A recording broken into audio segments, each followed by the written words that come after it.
Hello students, आपका स्वागत है। अब छायावाद युग के पश्चात प्रगतिवादी युग। प्रगतिवादी युग की समय सीमा सन 1936 ईस्वी से 1943 ईस्वी की मानी जाती है, परंतु कुछ पुस्तकों में सन 1938 ईस्वी से 1943 ईस्वी की समय सीमा स्वीकार की जाती है। इसलिए इसमें भी समय सीमा के विषय में कुछ विवाद दिखाई देते हैं। आइए हम सब जानते हैं प्रगतिवादी युग के बारे में कुछ बातें। प्रगतिवाद का जन्म 1936 ईस्वी से माना जाता है। संगठित रूप में हिंदी में प्रगतिवाद का आरंभ प्रगतिशील लेखक संघ द्वारा 1936 ईस्वी में लखनऊ में आयोजित उस अधिवेशन से होता है जिसकी अध्यक्षता मुंशी प्रेमचंद्र जी ने की थी। इसमें उन्होंने कहा था, साहित्य का उद्देश्य दबे कुचले हुए वर्ग की मुक्ति का होना चाहिए। 1935 ईस्वी में E.M. फोस्टर ने प्रोग्रेसिव राइटर्स एसोसिएशन नाम की एक संस्था की नींव पेरिस में रखी थी। इसी की देखा देखी सज्जाद जहीर और मुल्कराज आनंद ने भारत में 1936 ईस्वी में प्रगतिशील लेखक संघ की स्थापना की। तो इस प्रकार से हमने प्रगतिवादी युग के बारे में कुछ जानने का प्रयास किया। दो बातें निकल करके आई, एक तो प्रगतिवाद के प्रारंभ के विषय में और उसकी स्थापना किसने की, तो सज्जाद जहीर और मुल्कराज आनंद जी के द्वारा इसकी स्थापना की। अब आइए हम सब देखते हैं प्रगतिवादी युग के प्रमुख कवि और उनकी रचनाओं के बारे में। हम देखेंगे ये एक विशेष ट्रिक्स के माध्यम से उन रचनाओं को किस प्रकार से हम याद कर सकते हैं। आइए देखते हैं। पहले कवि हैं नरेंद्र शर्मा जी, जिनकी रचनाएं हैं प्रवासी के गीत, पलाश वन, मिट्टी और फूल। तो इसको हम ट्रिक के साथ में याद कर सकते हैं। सभी स्टूडेंट ट्रिक नोट करेंगे।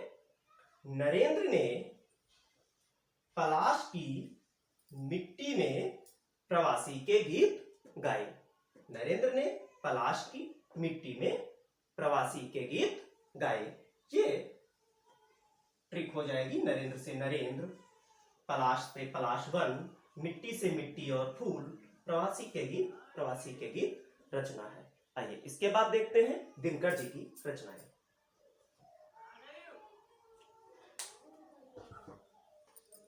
तो दिनकर जी की रचनाओं में है कुरुक्षेत्र, रश्मिरथी, परशुराम की प्रतीक्षा। मोस्ट इंपॉर्टेंट तीनों ही रचनाएं हैं रामधारी सिंह दिनकर जी की। इसको ट्रिक के साथ क्या लिख सकते हैं? कुरुक्षेत्र में परशुराम ने दिनकर की रश्मि को देखा। कुरुक्षेत्र रचना हो जाएगी। परशुराम से परशुराम की प्रतीक्षा रचना हो जाएगी। दिनकर नाम हो गया, रश्मि से रश्मिरथी। तो कुरुक्षेत्र में परशुराम ने दिनकर की रश्मि को देखा। ठीक, याद हो जाएगा। फिर उसके बाद है बालकृष्ण शर्मा नवीन। बालकृष्ण शर्मा नवीन की रचनाएं हैं अपलक और रश्मि रेखा। तो आसान सी हैं, दो रचनाएं हैं, इसलिए ऐसे भी याद कर सकते हैं। और अगर ट्रिक में लिखना चाहें तो नवीन ने अपलक नेत्रों से रश्मि रेखा को देखा। नवीन ने अपलक नेत्रों से रश्मि रेखा को देखा। यह बालकृष्ण शर्मा नवीन जी की रचना है। इसके बाद आते हैं रामविलास शर्मा जी की प्रमुख रचना है रूप तरंग। सभी स्टूडेंट्स इसको भी याद करेंगे। आइए इसके बाद देखते हैं अन्य रचनाकार। फिर इसके बाद अन्य तीन और कवि हैं, उनकी रचनाओं को भी हम देख लेते हैं। सारे स्टूडेंट्स ध्यान रखेंगे, पूरा वीडियो देखना है, बीच में जरा सा भी स्किप नहीं करना है, क्योंकि सारी रचनाएं मोस्ट इंपॉर्टेंट है। इसको ध्यान में रखते हुए आप कॉपी पर भी नोट करेंगे और साथ में ट्रिक को याद करते जाएंगे। केदारनाथ अग्रवाल जी की रचनाएं हैं युग की गंगा, लोक तथा आलोक और फिर फूल नहीं रंग बोलते हैं। इनकी रचनाओं को हम किस प्रकार से ट्रिक में याद कर सकते हैं? तो इसकी ट्रिक आप नोट कर लें। युग के आलोक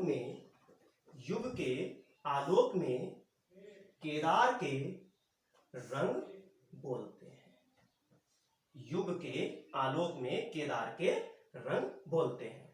रचना कैसे हो जाएगी? युग से युग की गंगा, आलोक से लोक तथा आलोक, केदार के, केदार नाम हो गया केदारनाथ अग्रवाल, रंग बोलते हैं से फूल नहीं रंग बोलते हैं, रचना हो जाएगी। ठीक, ये केदारनाथ अग्रवाल की रचनाएं हो जाएंगी। युग की गंगा, लोक तथा आलोक, फूल नहीं रंग बोलते हैं। इसके पश्चात है शिवमंगल सिंह सुमन।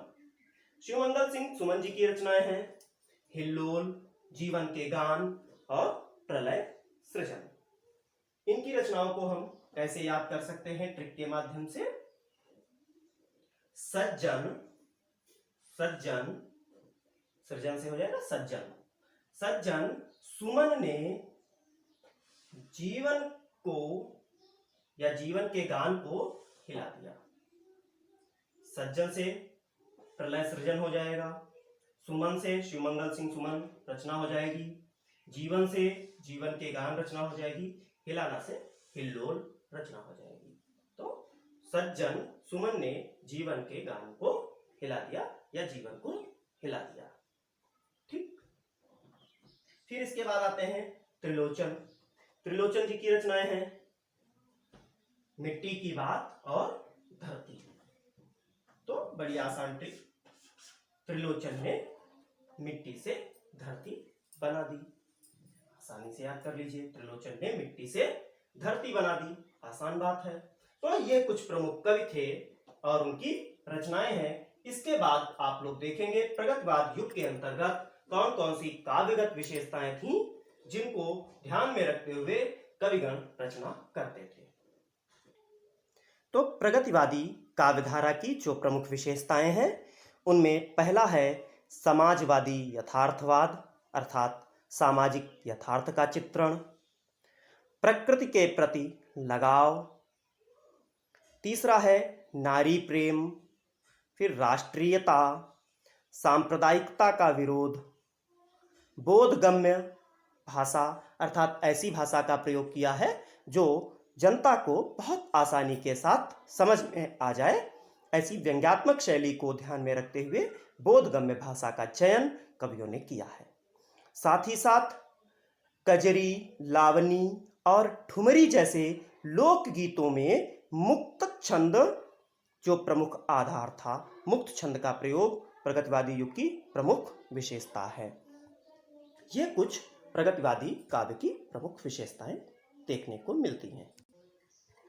तो सभी स्टूडेंट्स ने प्रगतिवादी युग ध्यान से पढ़ा है, उसे समझा है। अब नेक्स्ट सभी स्टूडेंट्स इस चैनल को सब्सक्राइब कर लें और अपने फ्रेंड्स को भी शेयर करें ताकि ज़्यादा से ज़्यादा स्टूडेंट्स तक सभी बातें पहुंच सकें, क्योंकि आप लोगों को पूरा कोर्स यूट्यूब के माध्यम से कराने का एक जो हमने टारगेट बनाया है वो पूरा हो सके। Thanks, have a nice day.